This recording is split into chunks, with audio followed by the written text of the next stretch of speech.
make sure I am recording. I'm excited to have everybody here. We're going to be talking about a super duper important topic today. And this is something that I am seeing happening a lot on Facebook, a lot on different social media platforms.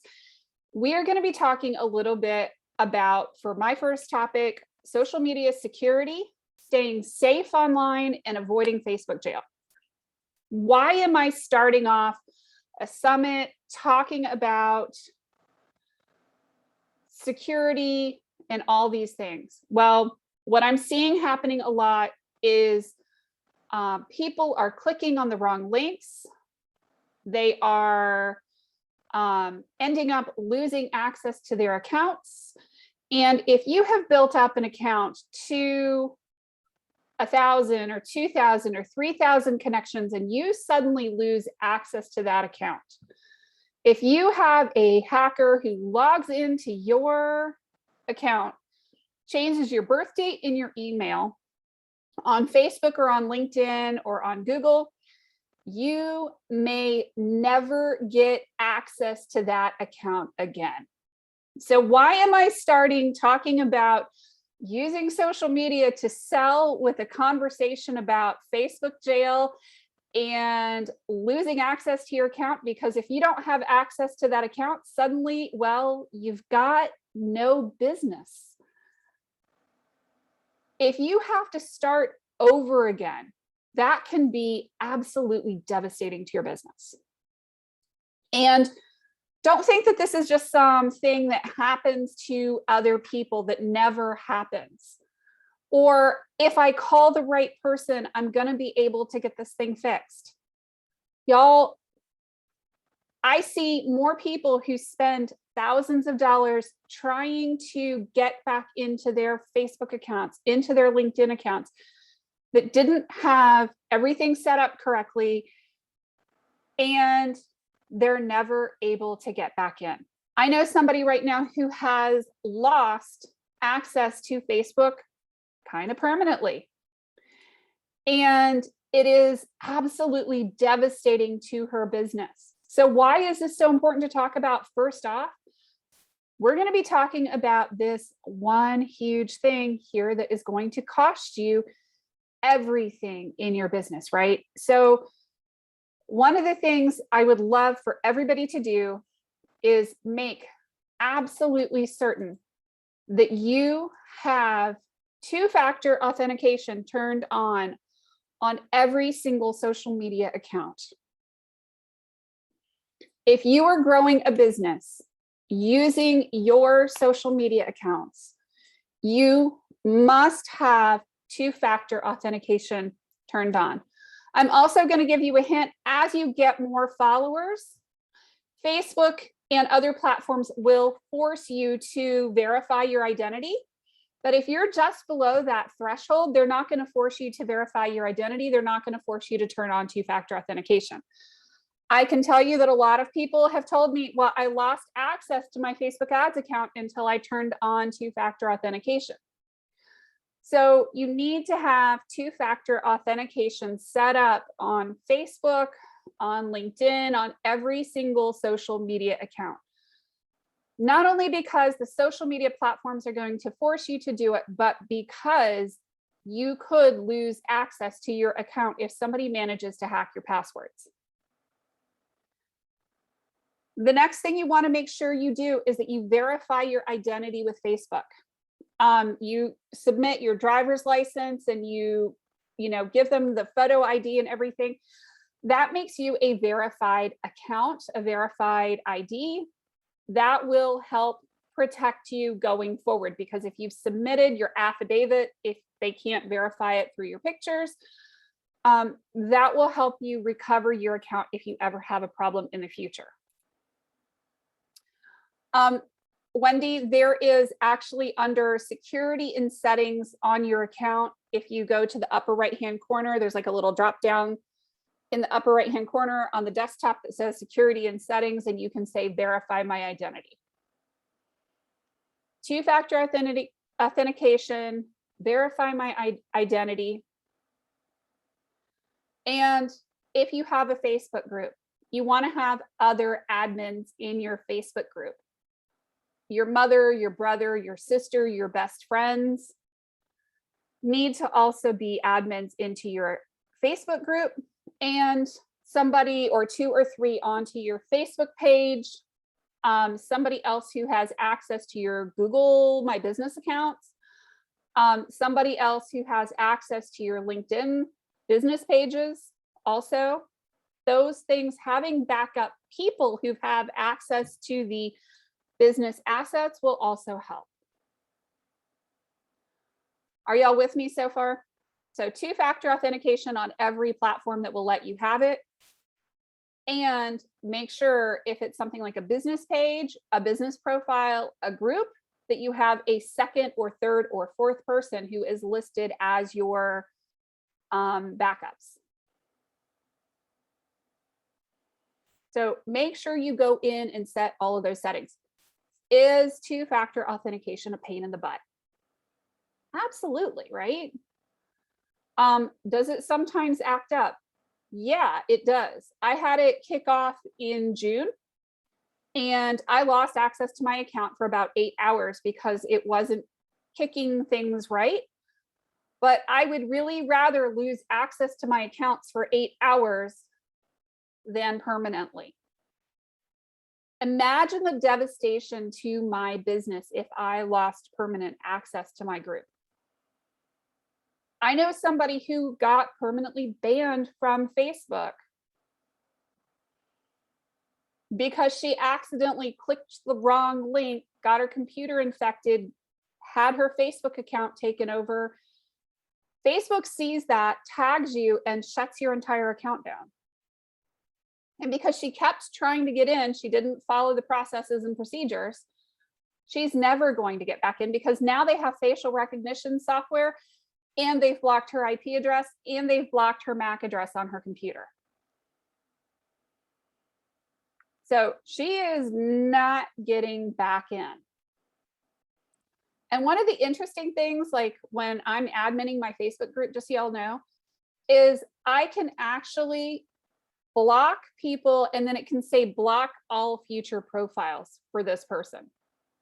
So if you think that Facebook doesn't know that you went out and created a new profile, think again. So just be aware. 2-factor authentication, please, for the love of all that's chocolate or bacon, your choice. Or wine in some cases here. And why am I starting off this whole summit talking about security? Because if you lose access to your accounts, you've got nothing. You'll be in such a world of hurt, and we can't always fix it. It's not always fixable, no matter how much money you pay me. And sometimes it's one of those things where, you know, we get on the phone and we spend hours and hours and hours and hours trying to fix it, and it's still not fixable. Like my friend who lost access to a Facebook group that had over 1,000 people in it. It was painful. Bacon dipped in chocolate. Yes. Candied bacon dipped in chocolate. If you guys can't tell, I'm extremely food motivated. So let's talk about Facebook jail. We're going to be talking about algorithms later, but we're going to talk next about Facebook jail. How many people here have ever landed in Facebook jail? Raise your hand. Be honest. Have you ever done it? Oh, man.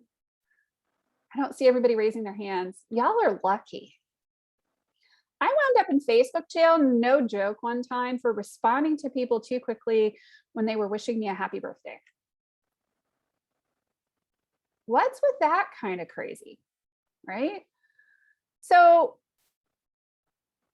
yeah, when you get a stern warning that's on your record for a year, right? So watch your language on Facebook.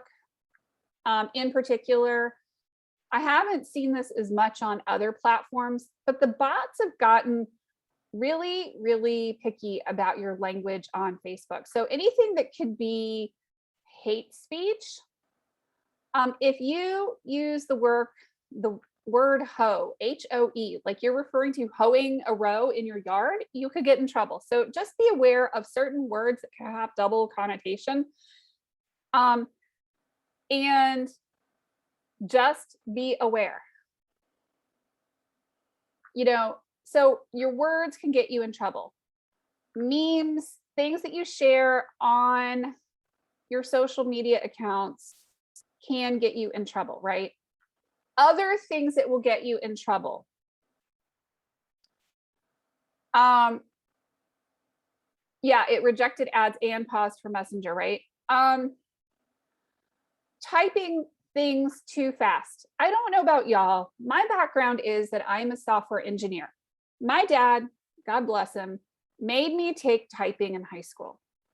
And I hated his guts for it. And I complained. And I bitched and I moaned and I whined. Because I then decided in college to be a computer programmer, I've spent a lot of time on the keyboard and I type really fast. I touch type and I type really, really fast. That has at times gotten me flagged for being a bot on Facebook. Not even cut and paste, but just the speed at which I type. So slow down the typing. Watch the cut and pasting. If you're messaging people, watch how fast you're messaging them, okay? If you're messaging people too fast and you're sending them links, Facebook is going to put you in jail, especially if it's a link that's outside of Facebook. So make certain that you are, trying to get people's permission before you send them a link if you're messaging people. This is something important for social selling. We try to limit it to 10 to 15 responses in an hour.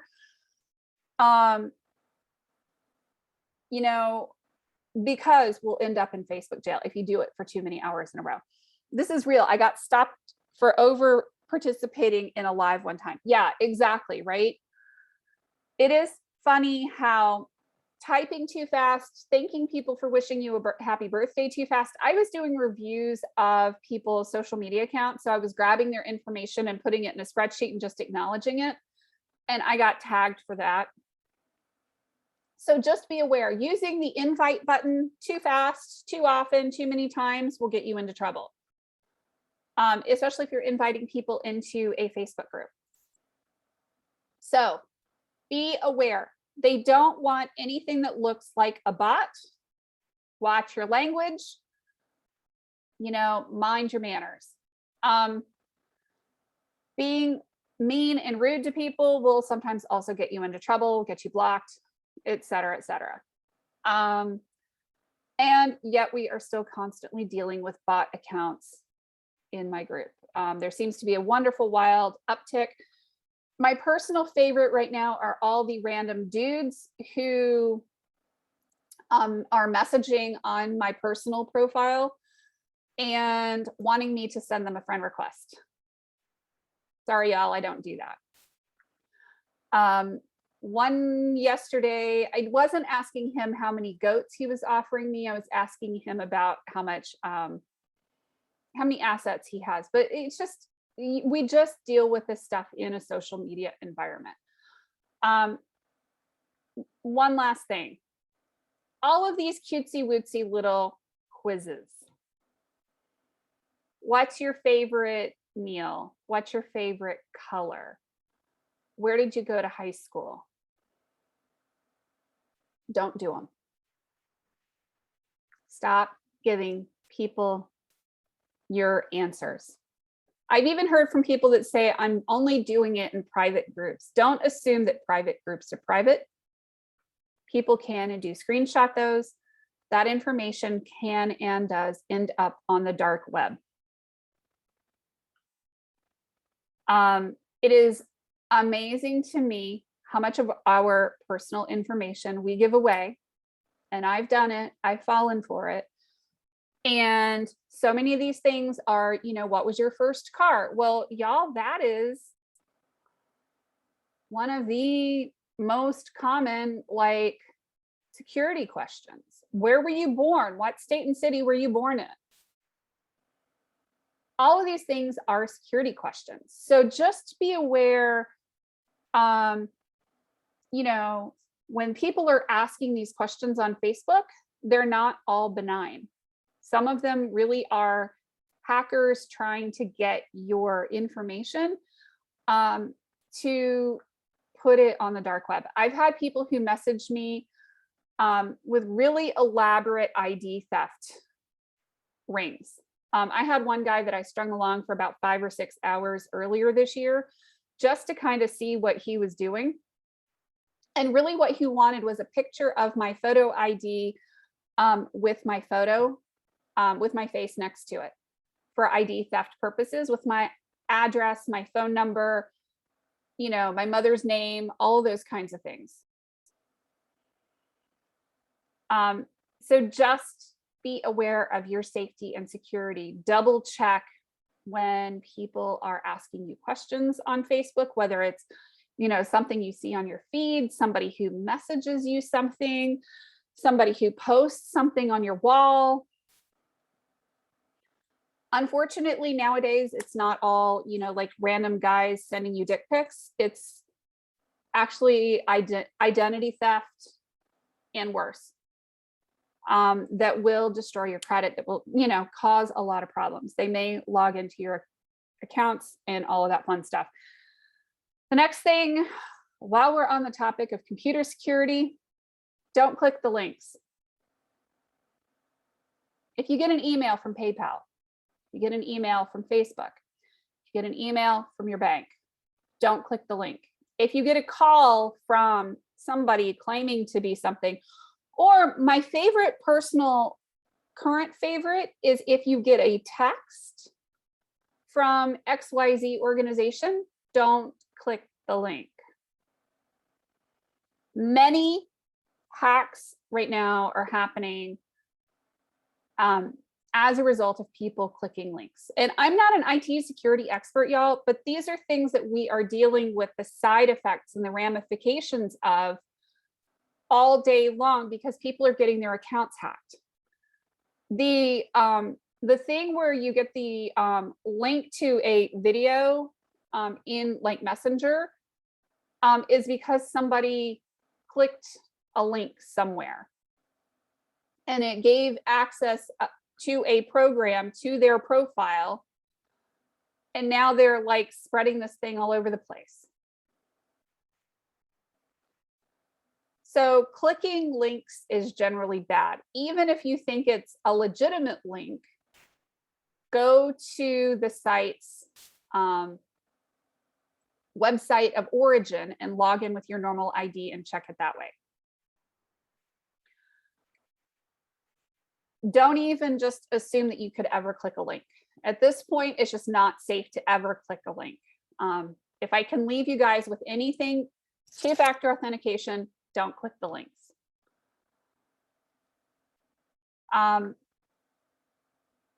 Next tip, don't ever pass your passwords in clear text. I have a social media manager. I do a lot of social media management for people. As a digital marketer, we generally get into the bowels of people's businesses. We do websites, we do social media. We're into, if we're setting up e-commerce, we're setting up somebody's bank information. Please don't send that to me in a blank email, in a blanket email. That's just passing that information in clear text over the internet. If y'all know anything about how the internet works, it goes from computer to computer to computer to computer, and people can and do put sniffers on the internet that read and look for that information. Here is my password to Facebook. Oh, look, you just gave it to somebody.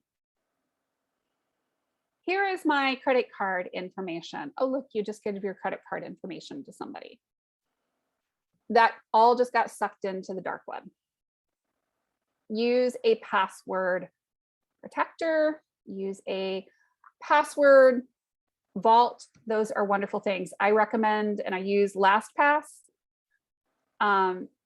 and do it that way. And Wendy, you are absolutely correct. Don't even go into your bank account when at a hotel on their network.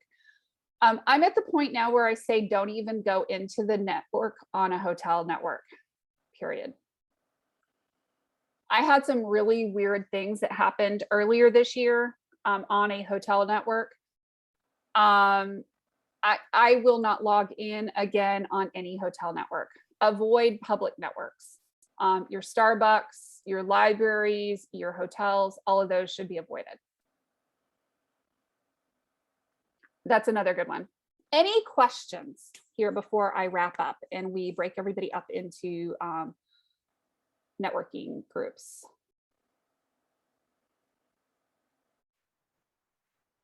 You guys can unmute yourself or you can type a question in. I know that this is like a really sobering way to talk about social marketing, but you have to stay safe and you have to stay in control of your computer and your accounts.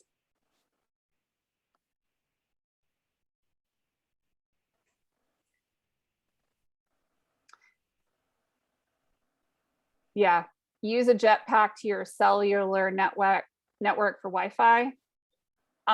Use your hotspot off your mobile. Yep, it is necessary. Yes, thank you.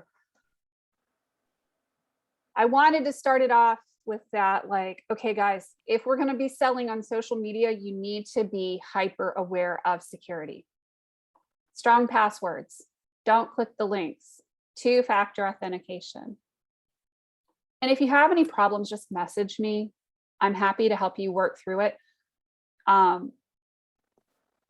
had people who were helping me get back online in June. Fortunately, two-factor authentication eventually worked. But having backups to everybody on all of my accounts was vitally important, and having everybody's contact information in my phone so I could contact them outside of Facebook. Okay, now I am trying to break everybody up into breakout rooms, and my computer is being a little bit of a ditz because I am having networking fun. And you are welcome, Denise. This is one of the things that just like breaks my heart when I see it happen. I've had 3 or 4 people who have gotten their accounts hacked who have not been able to get back in the last year. And not just okay, well, we figured out and got it back in, but 3 or 4 people who couldn't get back in because Facebook is not responsive. The social media platforms are not responsive.